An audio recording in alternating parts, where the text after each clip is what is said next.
Hello guys, ശനിയാഴ്ച ഞാൻ PSC എക്സാമിന് പോയിട്ടുണ്ടായിരുന്നു. തുമ്പീനെ വീട്ടിലാക്കിയിട്ടാണ് പോയത്. പോകുന്ന വഴിയിൽ ഹോൾ ടിക്കറ്റ് എടുക്കാമല്ലോ എന്ന് കരുതി അക്ഷയയിൽ കയറി. പക്ഷെ അക്ഷയ തുറന്നിട്ടുണ്ടായിരുന്നില്ല. അപ്പോഴേക്കും എൻ്റെ ബസ് വന്നിട്ടുണ്ടായിരുന്നു. അപ്പോൾ വേഗം തന്നെ ബസ് കയറി സ്റ്റാൻഡിൽ എത്തണം. സ്റ്റാൻഡിൽ നിന്ന് വേറൊരു ബസ്സും കൂടി കയറിയിട്ട് വേണം എനിക്ക് ME സ്കൂളിലാണ് എക്സാം, അവിടേക്ക് എത്താൻ വേണ്ടിയിട്ട്. അപ്പോൾ ഞാൻ എൻ്റെ ഫ്രണ്ടിനെ വിളിച്ച് പറഞ്ഞിട്ടുണ്ടായിരുന്നു ഹോൾ ടിക്കറ്റ് എടുത്ത് വെക്കാൻ വേണ്ടിയിട്ട്. അപ്പോൾ അതിനെ അവളുടെ നിന്ന് ഹോൾ ടിക്കറ്റും വാങ്ങി ക്ലാസ് കണ്ടുപിടിച്ച് എക്സാമും എഴുതി. 2 എക്സാം ഉണ്ടായിരുന്നു. അപ്പോൾ ഉച്ചയ്ക്ക് ഫുഡൊക്കെ കൊണ്ടുപോയിട്ടുണ്ടായിരുന്നു. അപ്പോൾ അവിടുത്തെ കൂടുതൽ വീഡിയോസൊന്നും എനിക്ക് എടുക്കാൻ പറ്റിയിട്ടുണ്ടായിരുന്നില്ല. അങ്ങനെ എക്സാമും കഴിഞ്ഞ് ആദ്യത്തെ വണ്ടിയും പിടിച്ചിട്ട് വേഗം തന്നെ സ്റ്റാൻഡിലേക്ക് എത്തി. അവിടുന്ന് ഫാർമസിയിൽ നിന്ന് 2 ഗുളിക മേടിക്കാനായിരുന്നു. അതൊക്കെ മേടിച്ച് വേഗം തെങ്കര ബസ് കയറി തെങ്കരയ്ക്ക് എത്തി. പിന്നെ തുമ്പിക്ക് വേണ്ടിയിട്ട് ഉള്ളിവടയും മഞ്ചൊക്കെ വാങ്ങിയിട്ടാണ് പോയിട്ടുണ്ടായിരുന്നത്. പോയപ്പോൾ തന്നെ അമ്മ ചായയൊക്കെ വെച്ചിട്ടുണ്ടായിരുന്നു. അങ്ങനെ ചായയും ഉള്ളിവടയും കുടിച്ചിരിക്കുമ്പോഴാണ് അനിയത്തി വരുന്നുണ്ടായിരുന്നത്.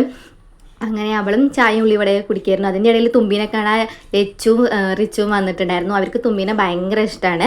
അപ്പോൾ അങ്ങനെ തുമ്പീനെ കണ്ട് അവരൊക്കെ പോയി. നമ്മുടെ വീഡിയോ ഇത്രയേ ഉള്ളൂ.